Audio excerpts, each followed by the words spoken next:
మళ్ళీ ఎంబీబీఎస్ వాళ్ళకి మీరన్నట్టు పీజీ కంపల్సరీ. వాళ్ళు ఏదో ఒకటి స్పెషలైజేషన్ తీసుకోవాలి, ఇదంతా ఉంటుంది. అవును. సో, జార్జియాలో చదివిన వాళ్ళకి యూఎస్ వెళ్ళడం కొంచెం ఈజీనా? అంటే ఇది నేను వినున్నాను, క్లియర్ చేసుకోవడానికి అడుగుతున్నా. మేడం ఎంబీబీఎస్ ఇప్పుడు వెళ్తున్న దేశాలలో యుఎస్ఏకి చాలా ఈజీగా వెళ్ళి పీజీ చేసుకోవడానికి ఆపర్చునిటీ అందిస్తున్న దేశం అది జార్జియా మాత్రమే. ఓహో! జార్జియా కంట్రీ అంతా కూడాను American standard of education because it is called as a satellite country of US. So Georgia లాంటి దేశానికి వెళ్ళి మనము ఎంబీబీఎస్ చదువుకుంటే యుఎస్ఏలో ఫ్రీగా పీజీ చేసుకునే ఆపర్చునిటీ ఉంది.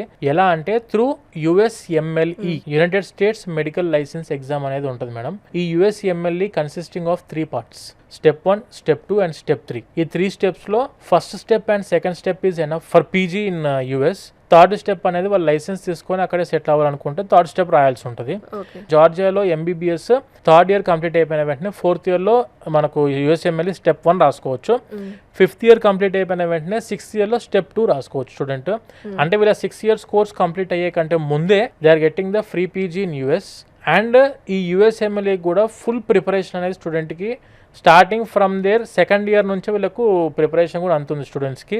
అండ్ దానితో పాటు అక్కడ యుఎస్ఏలో ఫ్రీగా పీజీ చదువుకుంటే రెసిడెన్సీ చేస్తున్న హాస్పిటల్ నుంచే వీళ్ళకు $5,000 per month స్టైఫండ్స్ కూడా అంతే స్టూడెంట్కి.